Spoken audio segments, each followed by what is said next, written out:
오늘 우리에게 주시는 하나님의 말씀 히브리서 10장 22절부터 25절까지의 말씀입니다. 신약성경 363페이지쯤에 있습니다. 히브리서 10장 22절부터 25절까지의 말씀 우리 함께 봉독하겠습니다. 우리가 마음에 뿌림을 받아 악한 양심으로부터 벗어나고 몸은 맑은 물로 씻음을 받았으니 참 마음과 온전한 믿음으로 하나님께 나아가자.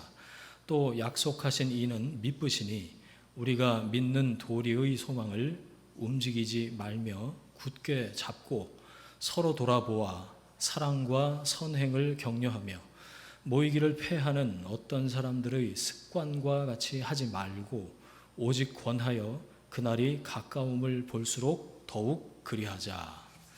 아멘. 주일 누리는 날이라는 제목으로 말씀의 은혜 함께 나누겠습니다. 한 1년 만인 것 같아요. 아까 예배 전에 방송실 잠깐 들어갔다가 제 아들이 맨날 요한복음 출애굽기만 하더니 히브리서 지난주 그 설교 제목 기억나세요?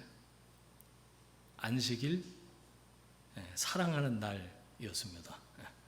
오늘은 주일에 대한 이야기예요. 그래서 원래 이제 격주로 강해를 하는 차례로 보면 오늘 요한복음 말씀을 나눠야 되는데 지난주에 이어서 주제가 통하기 때문에 이 말씀으로 함께 은혜를 나누려고 합니다. 주일 누리는 날입니다.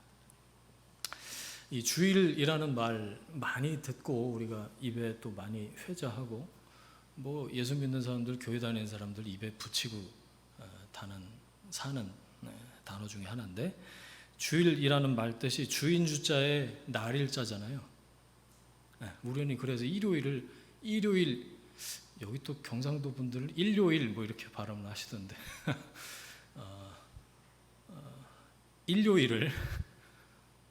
일요일이라고 얘기 안 하고 주일이라고 얘기를 하는 사람들이 그리스도인입니다. 주님의 날, 내 날이 아니라는 얘기예요. 그 하루가 주님을 예배하는 날, 주님이 주인 되신 것을 다시 기억하는 날이라는 말이죠. 사실 구원받은 이 그리스도인들에게 모든 날이 다 주님의 날이죠. 내 인생의 주인이 내가 아니고 주님이시니까. 그런데 우리가 특별히 일주일 중에 하루, 요일로 일요일, 한 주간의 첫날에, 그렇죠? 한 주간의 첫날에 함께 모여서 예배드리면서 기억하는 거죠. 사계명 기억나세요? 안식일을 기억하여 거룩하게 지키라. 뭘 기억한다고 그랬죠? 하나님의 창조, 하나님의 구원, 하나님의 공급자 되심, 이 세 가지를 기억하는 날이다라고 말씀을 드렸어요. 거룩하게 지키는 건요, 세상 이집트처럼 생각하고 그 가치관에 따라서 살지 말고 그 방식이 아니라 하나님의 말씀과 기도에 전념하면서 구별되라. 이렇게 이제 말씀을 나눈 게 저는 기억이 납니다. 기억나세요? 그게 지난주 말씀이 이렇게 이어져서 오늘 주일 이 말씀을 같이 나누려고 해요. 주일은 안식일에서 한 걸음 더 깊이 들어갑니다. 이제 율법이 아니고요. 복음이 주는 자유 안에서 주일은 누리는 게 맞다. 결론적으로 주일은 그래서 누리는 날이다 라고 말씀을 드리고 있어요. 주일은 여러분 누린다라는 말을 들으면 어떠세요? 자유가 느껴지지 않으세요? 누린다라는 말 그 워딩 자체에서 주일은 지키는 게 아니고 누리는 게 맞습니다. 제가 심지어 저는 주일에 가장 강도 높은 노동을 하지 않겠습니까? 목사니까. 그런데도 저는 기뻐요. 행복하고 힘든데 말씀 준비하고 뭐 찬양 준비하고 이거 뭐 토요일 날은 어제 또 와서 여기 계단 다 쓸고 뭐 이 해도 기뻐요. 저는 주일 누리는 날 이 설교를 준비하기 위해서가 아니라 진짜 함께 모여서 예배드리는 이 기쁨만큼 더 기쁜 게 뭐가 있을까, 이런 생각을 해요. 그러니까 주일이 기다려지는 겁니다. 여러분, 주일을 지킨다고 생각하면요, 스트레스 받아서 안 기다려요. 왜 이렇게 주일이 빨리 와? 일요일이 빨리 오는 거야? 이런 생각을 하겠죠. 누려야 되는데 제대로 못 누리는 그리스도인들이 많다는 겁니다. 주일에 뭘 누려야 되는지, 어떻게 누릴 수 있는지, 주일을 누리는 건 뭔지 말씀을 나누겠습니다. 구약의 안식일은요, 말하자면 아파트 짓기 전에 이렇게 뭐라고 그러죠? 청약이라고 그러나요? 뭐 그런 사람들 와서 보라고 만들어 놓는 모델하우스 같은 거죠. 이쪽인가요? 다이소 옆에 가니까 크게 모델하우스가 있었는데 그게 다 헐어버렸더라고요. 아파트 다 짓고 나면 모델하우스 더 이상 필요가 없으니까 다 부수는 거죠. 안식일이 그런 거란 얘기예요. 잘 들으세요, 여러분. 저는 두 가지를 얘기하고 있는데, 1번, 철저한 안식일 준수, 구약의 율법에 따라서 주일도 그렇게 지켜야 됩니다 라고 말하지 않습니다. 이게 1번이고요. 2번, 반대로 안식일은 모델하우스 다 부서졌으니까 이제 더 이상 아예 필요 없다, 안식일 무용론을 말씀드리는 것도 아니에요. 이해하시죠? 잘 따라오셔요. 모델하우스에서 온전한 집으로 건너온 겁니다. 어떻게? 그림자는 지나가고 실체가 완성됐어요. 율법에서 복음으로 넘어왔습니다. 여러분, 안식일에서 주일로 넘어와야 된다는 거예요. 안식일은 폐지가 된 게 아니고 안식일의 주인이신 예수 그리스도가 오심으로 안식일은 완성이 됐어요. 이 차이가 굉장히 큽니다. 폐지가 아니고 완성됐다. 안식일이 완성된 게 바로 예수님이 부활하신 날 주일인 거예요. 우리는 그날을 지킵니다. 예수님이 안식 후 첫날 부활하셨어요. 그날이 주일이에요. 그날이 한 주간의 첫날이 된 거고, 그날을 그리스도인이 함께 모여서 예배하는 날로 정한 거죠. 그래서 십계명 4계명에서 말씀하신 안식일을 기억해서 거룩하게 지켜라, 이 말씀은 주일로 그대로 완성이 돼서 이어진 거라는 얘기예요. 그래서 오늘을 사는 그리스도인에게도 동일하게, 아니 오히려 구약의 율법보다, 계명보다 그 실체가 오셔서 완성이 된, 완전하게 된 계명이라는 거예요. 자, 여기까지 이해가 되셨나요? 그러면 안식일이 어떻게 주일로 이어지면서 완성이 됐는지 그걸 좀 살펴봐야 되겠습니다. 재밌으지 않으세요? 저는 이런 개념들이 이렇게 정리가 되는 게, 말씀으로 정리하는 게 너무너무 재밌어갖고 저만 재밌지 않길 바랍니다. 주일 성수, 주일에다가 성수라는 말을 이렇게 붙여서 많이 들어보셨죠? 교회 다니면서 주일 성수도 안 해. 뭐 이런 정죄도 많이 들어보셨나요? 어렸을 때? 거룩할 성자, 지킬 숫자, 거룩하게 지켜라. 그게 뭔지, 왜 그래야 되는지 그 배경이 궁금하지 않으세요? 주일 성수, 주일 성수. 앞에서 말씀드렸듯이 주일은 예수님이 부활하신 안식 후 첫날입니다. 그런데 우리가 언제부터 그날 모이게 됐을까요? 궁금하시죠? 네, 그래서 말씀을 한 군데 찾아봤으면 좋겠어요. 사도행전 18장입니다. 쭉 앞에 복음서 뒤에 사도행전 18장 4절 함께 찾아서 같이 읽어보겠습니다. 사도행전 18장 4절입니다. 시작. 안식일마다 바울이 회당에서 강론하고 유대인과 헬라인을 권면하니라. 안식일마다 바울이 회당에서 강론했다. 모여서 예배드렸다는 거죠. 바울이 사도죠, 여러분. 예수님이 직접 불러서 세운 12사도는 아니지만 담에색으로 예수 믿는 사람들 잡으러 가는 길 위에서, 그래서 담에색 도상이라고 그러죠. 길 위에서 밝은 빛 가운데 부활하신 주님 만나잖아요. 이방인을 위한 사도로 예수님이 직접 바울을 픽업하셔서 부르셨어요. 사도입니다. 바울이 사도가 되고 나서, 그러니까 예수님이 부활 승천하신 다음에 아직도 안식일에 모였다는 거예요. 누가요? 예수를 그리스도로 고백하는 사람들이, 그리스도인들이 안식일에 모였다는 겁니다. 바울이 어디서 말씀을 전했다고요? 유대인들이 안식일마다 모이는 회당, 예, 동네마다 있어요. 회당이 시나고그. 그래서 그곳에서 율법을 강론하고 배우는 장소, 지금으로 말하면 교회. 거기서 유대인과 헬라인을 권면했다고, 말씀을 전했다는 거죠. 무슨 말씀을 전했을까요?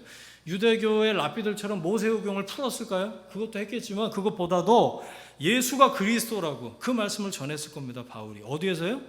유대인들이 모이는 회당에서. 언제요? 유대인들이 모이는 안식일이에요. 누구한테요?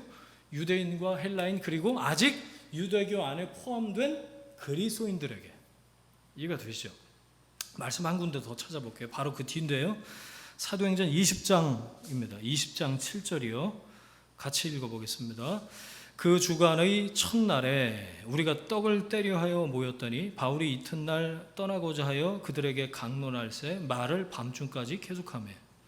떡을 떼러 모였다. 애찬인데요. 예배하러 모였다는 겁니다. 초대교회는 모일 때마다 사도들이 말씀을 가르쳤고 그 말씀을 배웠고 함께 떡을 뗐어요. 공동 식사를 했다는 건데 함께 예배했다는 말이에요. 언제 모였다고요? 보니까 그 주간의 첫날에. 이 날은 안식일일까요? 오늘 우리가 모이는 주일일까요?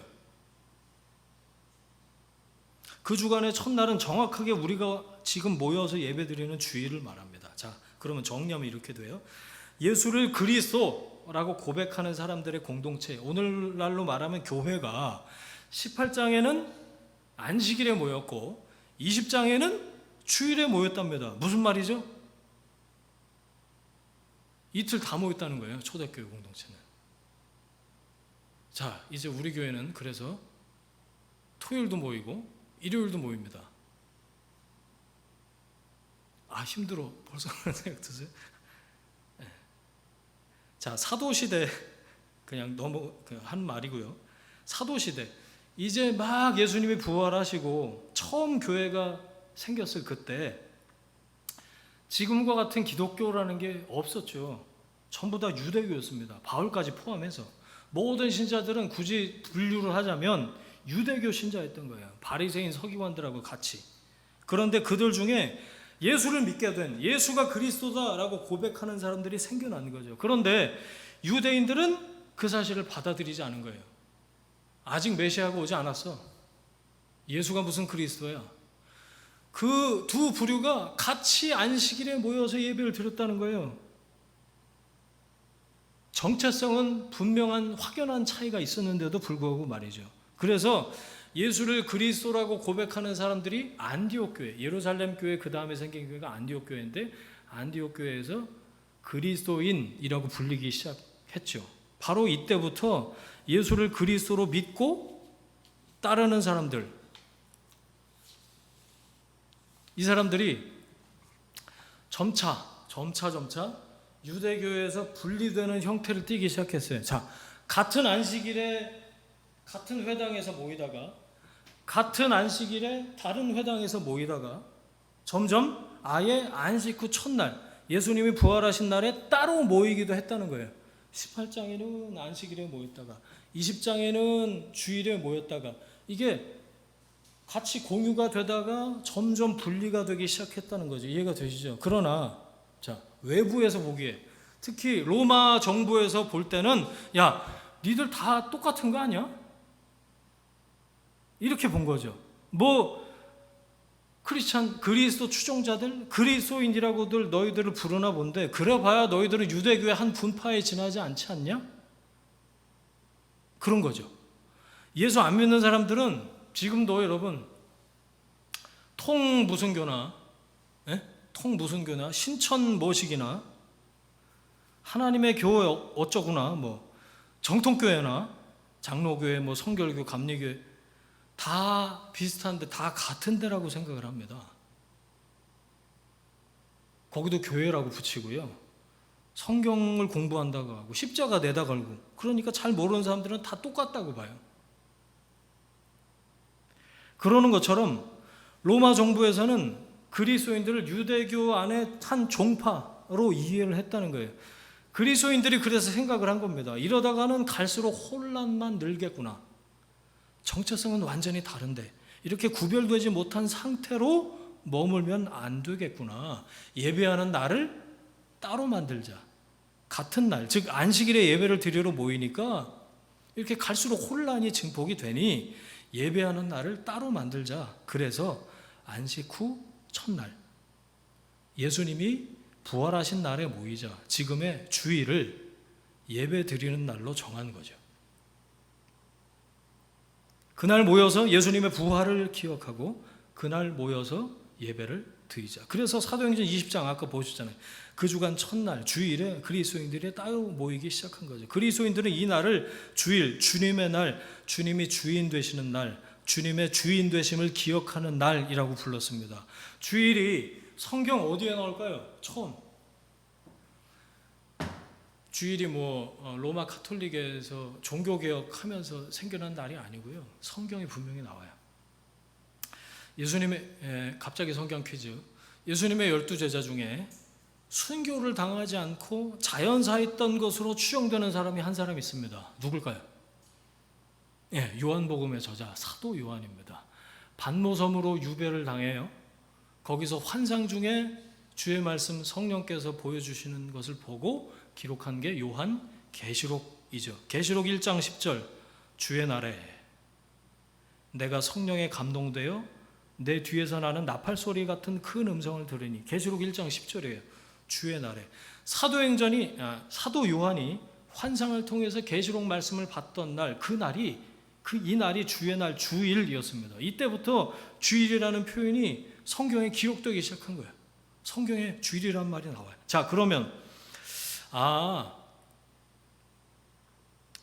그래서 유대교에서 기독교가 분리되어 나오는 과정에서 예배를 따로 모이다 보니까 그리스도인들이 예수님이 부활하신 날 주일에 예배를 드리게 되었구나. 여기까지 이해가 되셨죠? 자, 물어볼게요. 아니, 그래도 수천 년 동안 자기 조상들이 목숨처럼 지켜온 게 그게 안식일인데 의미야 그렇다고 하더라도 굳이 다른 날 그럴 필요가 있었나? 어떻게 안식일을 안 지키냐? 그 날을 지켜야지. 혹시 이런 생각이 드세요? 지금도 안식일을 지켜야 된다는 목숨처럼 지키고 있는 유대교를 비롯해서 제7일 안식일 예수재림교회 들어보셨어요? 줄여서 안식교회라고 그러죠. 안식교. 또 Witness of Jehovah, 여호와의 증인, 거기도 안식일 날 모여서 예배를 드려요. 요즘은 또 저기 창원 광장 그 사거리에서 열심히 뭘 하던데 6월절을 지켜야 된다고. 생전 보도 못한 6월절을 지켜야 된다고. 그런 하나님의 모시기와 같은 그런 이단들이 있습니다. 안식일 준수를 고집하고 거기에 목숨을 거는. 초대교회 안에도요, 처음 교회 안에도 이 안식일파와 주일파의 충돌이 있었어요. 바울이 편지를 보내요. 그 내용을 잠시 들여다볼까요? 골로새서 2장에 한번 찾아보세요. 골로새서 찾기가 쉽지가 않은데 골로새서 2장 16절 17절입니다. 찾아서 함께 읽겠습니다. 골로새서 2장 16절 17절 시작. 그러므로 먹고 마시는 것과 절기나 초하루나 안식일을 이유로 누구든지 너희를 비판하지 못하게 하라. 이런 것들은 장래일의 그림자이나 몸은 그리스도의 것이니라. 기가 막힌 표현 아닙니까, 여러분? 절기, 아까 6월절, 초막절, 구약에 다 지나간 그림자와 같은 것들을 신약에 와서 왜 지키려고 하지? 그건 실체가 아닌데 바울이 지금 얘기하고 있는 거예요. 초하루, 월삭 이렇게 붙여서 하는 거 들어보셨어요? 월초에 해야 복을 더 받는다고 생각을 하나 봐요. 초하루. 그리고 여기 안식일을 이유로 누구든지 너희를 비판하지 못하게 하라. 다 장래일에 뭐라고요? 그림자. 그 그림자의 박스. 여러분, 그림자하고 실체가 있습니다. 뭐가 중요해요? 그림자는 지나갑니다. 해가 지면 없어져요. 실체가 오셨는데 언제까지 그림자만 붙들고 있을 거예요. 그래도 날이 중요하지 않냐. 허상은 지나갔다. 이 두 가지 의견이 초대교회 안에 계속해서 충돌했었다는 얘기예요. 바울이 이렇게 정리합니다.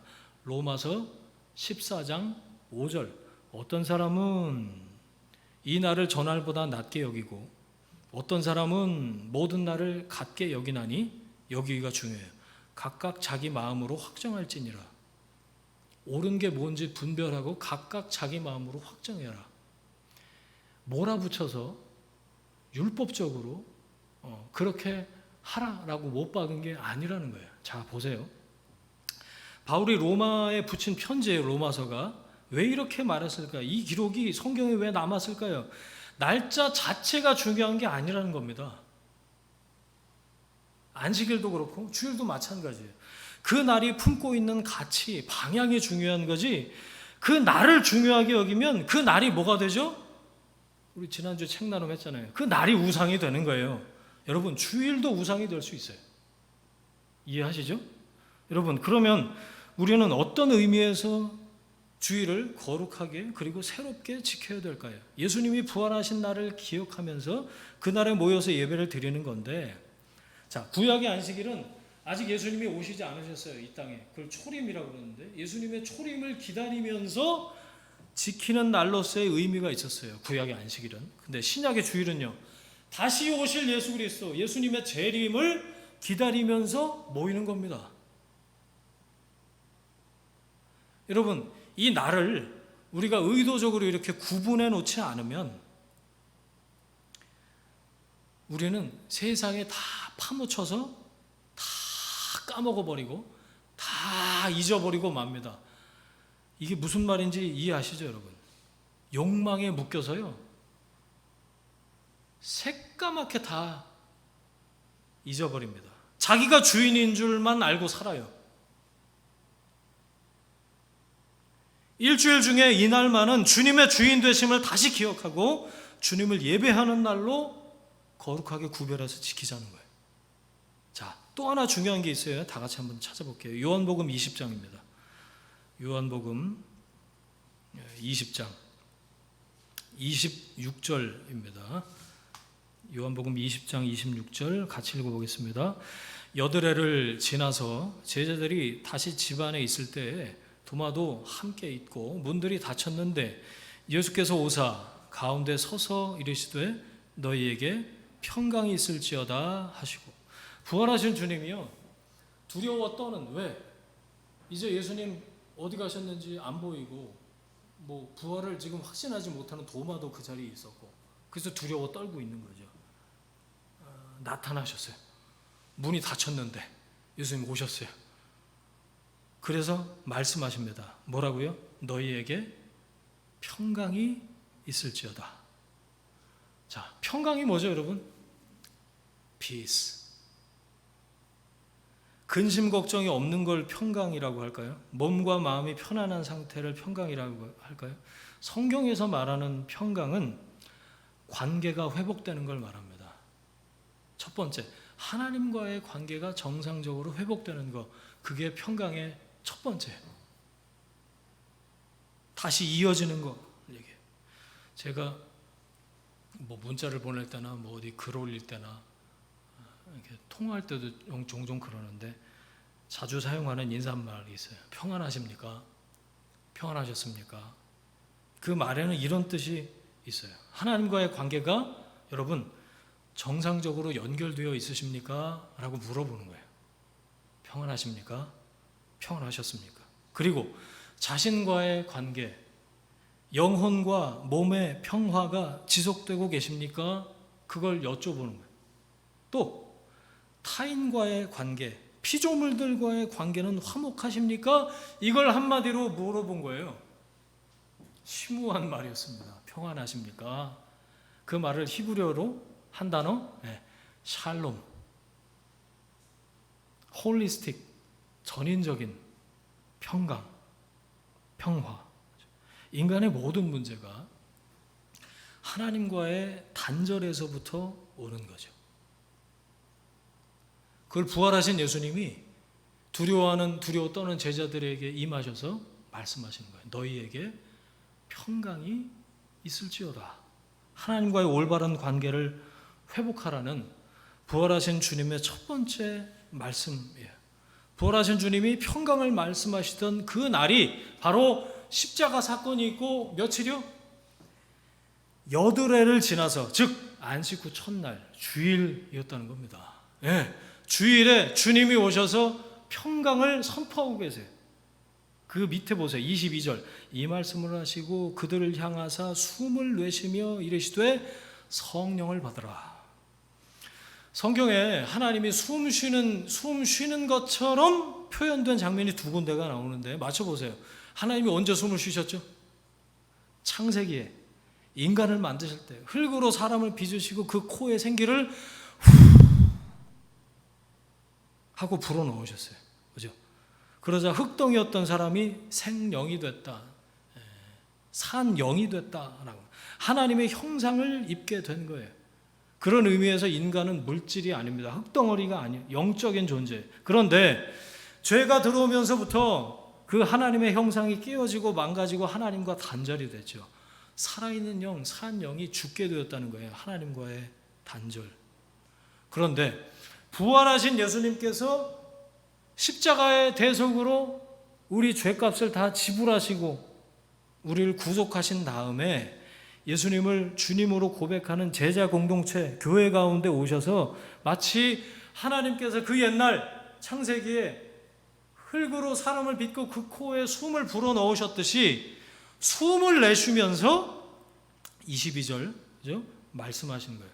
성령을 받으라.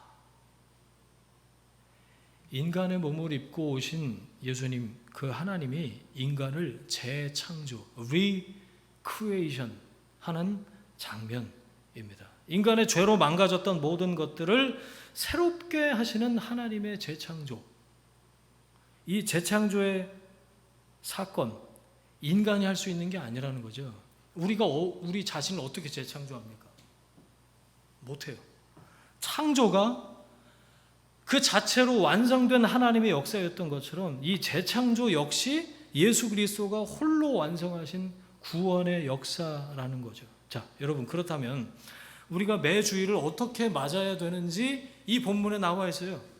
아무리 문화가 바뀌고 세상이 달라져도 안식일을 지키듯이 유대인들이 지금도 그 날을 문자적으로 지키는 것처럼 하자는 얘기가 아니에요. 그 날짜를 우상처럼 떠받쳐서도 안 되지만 그 안식일의 의미가 완성이 된 예수님이 부활하신 날, 주님의 날로서 기억해야 한다는 겁니다. 누굴요? 다시 오실 주님을 기다리면서 2가지, 평강을 알지 못하는 이들에게 평강을 선포하는 날, 우리 자신에게 하나님의 평강이 이루어지는 날, 하나님과의 관계가 다시 회복이 되고 나와의 관계가 다시 화목하게 되고 타인과의 관계, 피조물과의 관계가 다시 평화롭게 되는 날, 생명의 날, 주일인 거죠.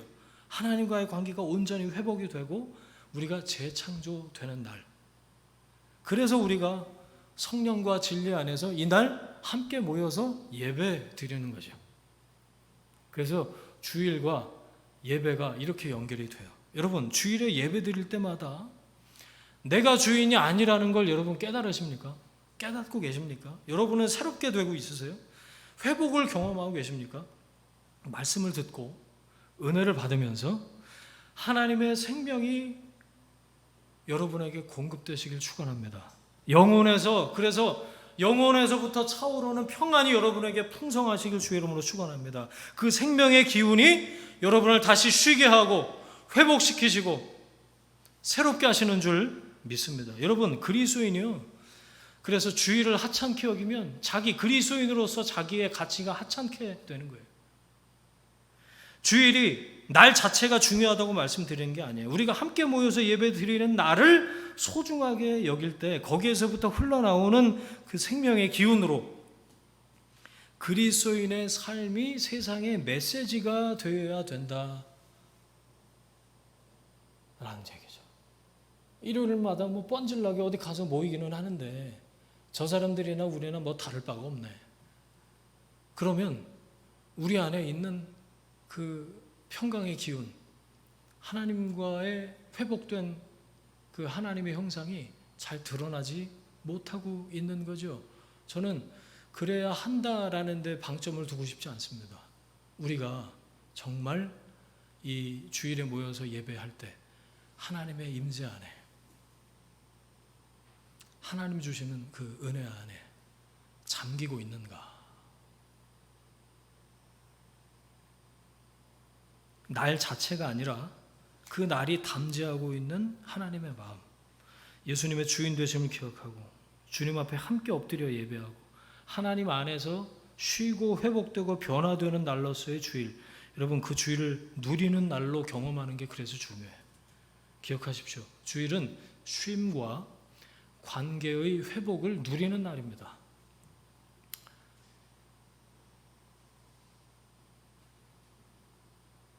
주일까지 쉬지 못하고 회복되지 못하고 새롭게 재창조되지 못한다.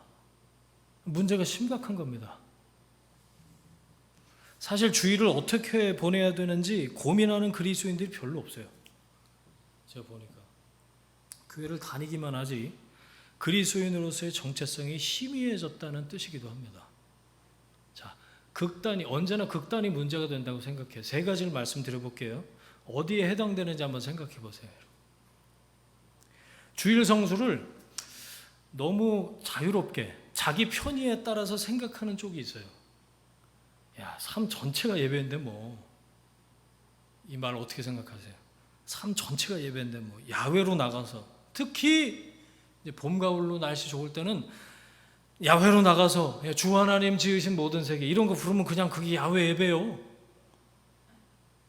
그게 예배지 뭐. 그리고 좀 찜찜하다 그러면 유튜브만 틀어도 뭐 설교 예배 천지 빽깔인데 아무거나 하나 골라 들으면 되지 뭐. 너 누구 좋아해? 그러면 예배입니까? 그 자리가 예배의 지성소가 되는 거예요? 하나님이 그 자리에 관악산 꼭대기에 임재하시는 거예요?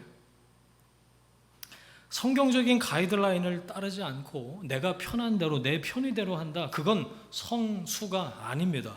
아무리 이것저것 말이 되게 갖다 붙인다고 하더라도 삶 전체가 예배인데 뭐 막 이렇게 갖다 붙이는 거예요? 그건 원칙이 없는 겁니다.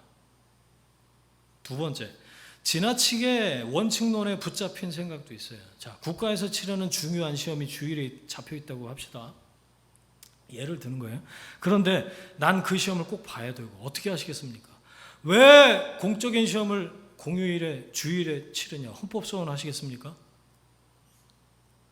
혹은 정부 니들이 뭔데 코로나 핑계로 왜 주일에 못 모이게 하는 거야? 태극기 들고 광화문으로 뛰쳐나가실 겁니까?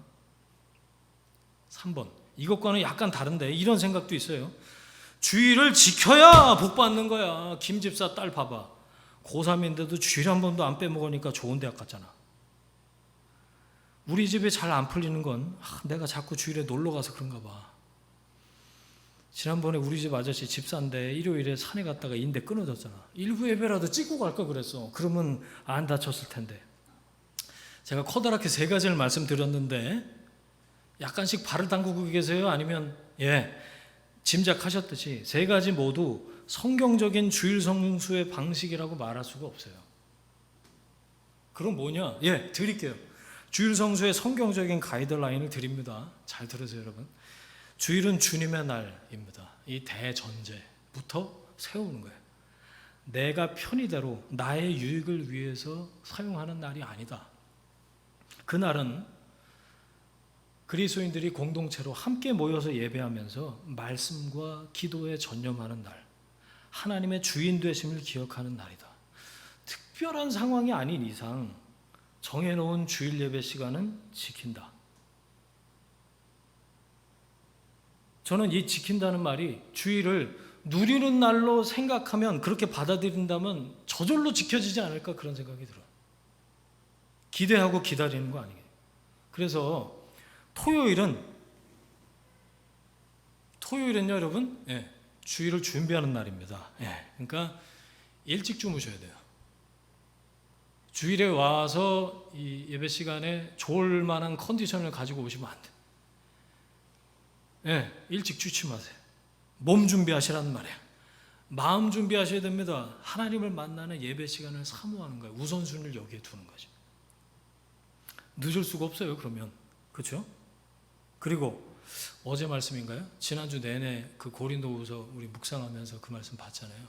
미리 헌금을 준비하는 겁니다. 내 보물이 있는 곳에 마음도 있다고 그랬거든요. 기도하는 거예요. 함께 드릴 예배를 위해서, 저 설교자를 위해서, 또 여러분 자신을 위해서 기도로 준비하는 거죠. 자, 가이드라인을 드렸습니다. 뭐 크게 여러분이 지금까지 생각한 거하고 크게 벗어나지 않죠. 두 가지 극단을 말씀드릴게요. 주일 정서의 양극단. 규칙을 지나치게 상세하게 만들어서 무조건 지키도록 하고 그 다음에 문제입니다. 안 지키면 정죄해. 나를 정죄하고 남을 정죄해. 이게 한쪽 끝이에요. 자, 이쪽 끝은 뭐냐? 아무 규칙이 없어. 주일을 아무렇게나 보내도 좋은 것처럼 내버려 두는 거, 이게 양극단입니다. 두 가지를 말씀드렸어요. 주일에 대한 여러분 개인적인 원칙이 있으십니까?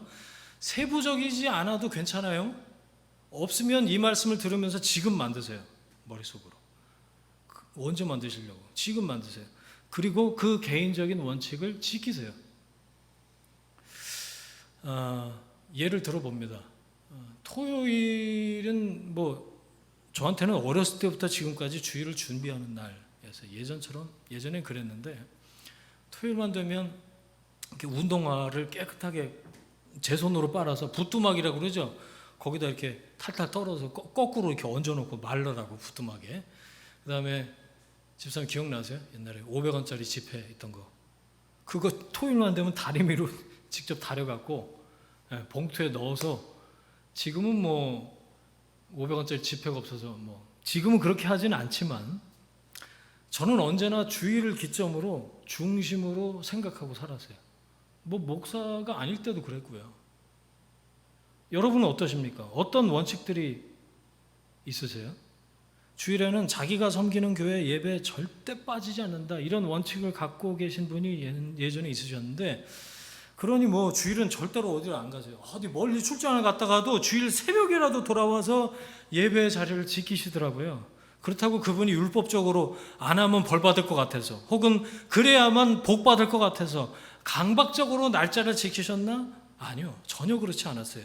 주일에 예배 드리러 오시는 게 너무너무 행복해 보였어요.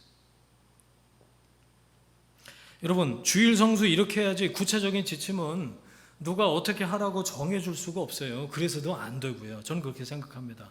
그래서 성경적인 가이드라인만 드린 거예요. 오로지 개인의 신앙의 성숙도와 수준과 신앙 양심에 달려 있어요. 그러니 사람마다 다를 수밖에 없어요. 자, 그렇지만 하나 명심해야 될 게 있어요. 내가 정한 원칙, 그게 이럴 땐 이랬다가 저럴 땐 저랬다가, 그러면 그게 분명히 문제가 있는 거죠. 그걸 원칙이라고 부를 수는 없겠죠. 여러분, 정했으면 지키셔요.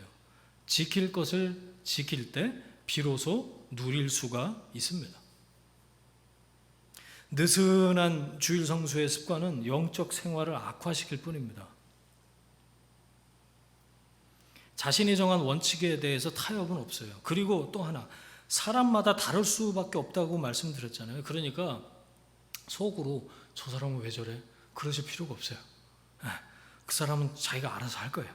나와 같지 않다고 타인을 정죄해서도 안 되겠습니다. 서로 존중할 때 성숙해 갈 수 있는 거죠. 말씀을 마치려고 합니다. 안식일 사랑하는 날이라고 그러는데, 사랑도 두려움에 떨면서 사랑하면 그게 사랑이 아니겠죠. 의무감에 종속돼서 안식일을 지키는 거 하나님이 원치 않으셨을 거예요. 그것과 하나님의 사랑과 은혜 때문에 자발적으로 주일을 누리는 것, 이 두 가지 사이에는 차이가 명백합니다. 아마 이 두 가지 기찻길로 말하면 신앙의 성숙도는 갈수록 더 벌어지게 될 거예요.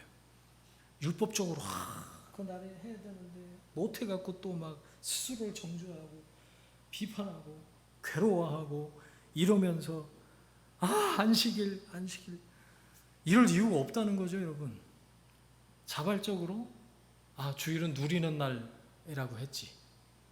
누가 시켜서 그런 게 아닙니다. 하나님의 은혜가 나를 밀어 올려서 그렇게 만들어 가시는 거죠. 마지막으로 함께 볼 말씀이 바로 오늘 설교 본문이에요. 자, 히브리서 10장 22절, 25절 보세요.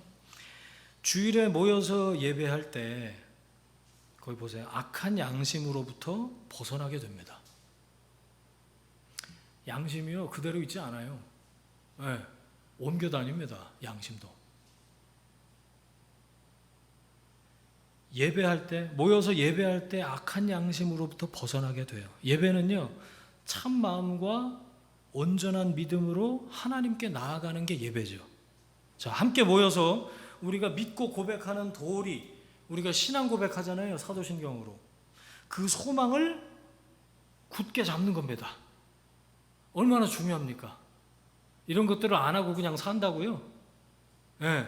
그래서는 영적 생활에 진도는 없겠죠. 어떤 사람들 생긴다고요? 야, 이제 그만 모이자. 이런 사람들이 생긴다고요. 갈수록. 그런 말을 하는 사람들이 습관처럼 그럴 거랍니다. 그만 모이자, 그만 모여. 뭐 이렇게 많이 모이냐. 그만 모이자. 그러면 거기에 어떻게 해요? 부안해동하지 말고 서로 권면하면서 그날 주님이 다시 오는 날이 가까워질수록 더 잘 모여야 된다라고 히브리서 저자가 권면하고 있는 겁니다. 한 가지만 더 말씀드리고, 그런 측면에서 여러분, 온라인 예배 가능할까요? 저는 이 코로나 시기가 그 논의를 한 30년 이렇게 딜레이 될 것을 확 앞당겼다고 생각을 해요. 저는 이 모이는 예배에 대해서 굉장히 보수적으로 생각했던 사람 중에 하나입니다. 온라인 예배 가능할까요? 예, 결론부터 말씀드리면 가능합니다. 자, 코로나 한창이던 때 우리 장유재일 선결교회가 개척해서 온라인 예배로 시작을 했는데, 그래서 온라인 예배가 가능하다라고 말씀드리는 게 아니라, 자, 예배가 예배되려면 예배 시청, 동영상 시청, 설교 청취가 아니라 함께 예배를 드린다면, 시청자, 청취자가 아니라 예배자로 함께 있다면, 함께 한다면 온라인 예배도 예배예요. 반대로 현장 예배에 몸은 나와 있는데 예배자로 그 자리에 있는 게 아니라면 그건 예배가 아닌 것처럼 말이죠. 이해가 되세요? 예배는 내 취향에 따라서 취사 선택하는 게 아닙니다. 채널 돌리듯이, 리모컨 돌리듯이 예배를 취사 선택하는 게 아니라고요. 이게 온라인 예배의 태생적인 한계일 수가 있는 지점이에요. 이걸 극복할 수만 있다면 지속적으로 온라인상에서 예배 드리는 거 저는 가능하다고 생각해요. 예배는 드리는 겁니다. 그 예배를 드리기로 결정했다면 그 예배하는 시공간을 지키셔요. 예배자로 예배 모든 순서에 빠짐없이 함께 하세요. 그래야 그 예배를 통해서 하나님이 말씀하십니다. 그럴 때 그 예배를 통해서 은혜를 경험할 수 있습니다. 그래야 하나님이 그 예배를 받으셔요. 그 예배를 통해서 하나님이 여러분을 만나 주신다고요. 지금 이 시간에 온라인으로 예배 드리는 분에게도, 그리고 이 자리에서 함께 예배하고 계신 여러분에게도 이 예배를 통해서 하나님이 여러분을 만나 주시기를, 또 은혜 주시기를 간절히 바랍니다. 말세가 되면 귀가 가려워서 스승을 많이 찾는다고 그랬어요. 귀를 즐겁게 해주는 것만 찾아다니는 거, 그거 예배가 아니에요. 책망을 들어야 됩니다. 통렬한 회개도 일어나야 그게 정상적인 예배예요. 말씀이 어떻게 맨날 꿀송이처럼 달고 아멘 아멘만 됩니까? 너 잘못했어, 돌이켜. 회개로 촉구하고 그 말씀도 아멘으로 받을 수 있어야 그게 정상적인 말씀을 받는 거예요. 자, 그러면 온라인을 통해서 예배가 가능하다면서 우리가 애써서 모이는 이유는 뭘까요? 더군다나 한 날을 정하고 지켜서 모여야 되는 이유가 뭘까요? 예, 우리가 연약하기 때문이에요. 함께 예배드리는 이 현장성, 이게 온라인에서는 제한될 수밖에 없죠. 게다가 모이는 거 사실 불편합니다. 이래저래 번거로운 게 사실이에요. 하지만 말씀에 따라서 모이기를 패해서는 안 됩니다. 여러분, 모일 때에만 우리가 서로 다듬어질 수가 있어요. 말씀을 매개로 서로를 만나는 거죠. 내가 얼마나 연약하고, 하나님 말씀을 들을 때, 또 서로에게 말씀의 통로가 될 때 그걸 깨닫는 거예요. 내가 얼마나 연약한지, 내가 얼마나 모자란지를 아는 거죠. 내가 얼마나 모르는지를 깨닫는 겁니다. 내가 얼마나 어린 신앙인지를 서로 모여서 나눌 때, 즉 들을 귀가 열릴 때 신앙은 그때부터 성장하기 시작해요. 여러분, 서로에게 그래서 은혜의 통로가 되어 주셔야 돼요. 은혜 받고만 갈 생각하지 마시고 은혜를 나누셔야 됩니다.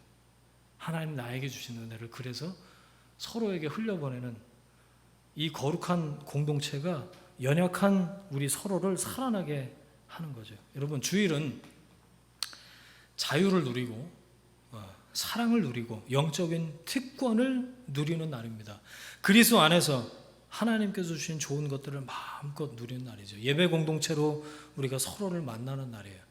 영적인 자유를 맛보고 기쁨을 누리고 쉼과 회복을 경험하는 여러분 가운데, 우리 공동체 가운데 하나님이 허락하시는 영적인 성숙이 있게 되기를 간절히 바랍니다. 그래서 주일을 기대함으로 기다리고 예배 안에서 하나님의 임재와 말씀을 더욱 깊이 누리는 여러분이 되시기를 주님의 이름으로 축원합니다.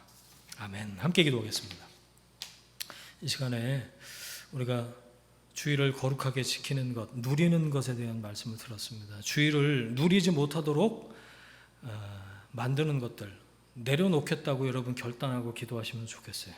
개인적인 원칙도 다시 한번 생각해 보시고 하나님이 주신 깨닫게 하신 말씀을 붙들고 이 시간에 기도할 때 새롭게 결단하셨으면 좋겠고, 주신 말씀 붙들고 함께 합심해서 기도하겠습니다. 함께 기도합니다. 하나님 아버지, 감사합니다. 우리에게 주신 말씀을 따라 하나님 앞에 기도하며 나아갑니다. 주님, 주일을 누리는 날이라고 말씀하셨고, 주님, 우리가 서로 모여서 서로에게 은혜의 통로가 되기를 말씀하셨고, 하나님, 우리를 재창조하시고 평안 가운데 함께하기를 원하시는 하나님의 마음을 나누어 주시니 감사합니다. 하나님, 우리가 이 주일에 모여서 함께 쉼과 회복을 경험할 수 있도록 도와주시고, 서로를 만나서 영적인 자유를 맛볼 수 있도록 도와주시고, 기쁨을 누릴 수 있도록 도와주시고, 하나님, 우리가 그래서 주일을 기대함으로 기다릴 수 있도록 하나님의 임재와 말씀 가운데 하나님의 임재를, 하나님의 기쁨을, 하나님께서 주시는 자유를 더 깊이 누리는 우리 모두가 될 수 있도록 축복하여 주옵소서. 하나님 말씀을 통해서 깨닫게 해주신 것들을 붙들고 결단하며 이 시간 주 앞에 나아갑니다. 하나님, 우리의 간절한 기도에 응답하시며 역사하시는 하나님을 경험할 수 있도록 주님 붙드시고 인도하여 주옵소서. 이제는 우리의 주인 되신 예수 그리스도의 은혜와 하나님 아버지의 사랑하심과 성령님의 동행하심이 주일을 하나님의 주인 되심을 기억하고 예배하는 날로 거룩하게 지키면서 더 깊이 누리기를 원하고 하나님께 더욱 가까이 나아가기를 원하는 하나님의 사람들 위에, 그들의 일터와 가정과 자녀들 위에 지금부터 영원까지 함께 하시기를 간절히 축원하옵나이다. 아멘.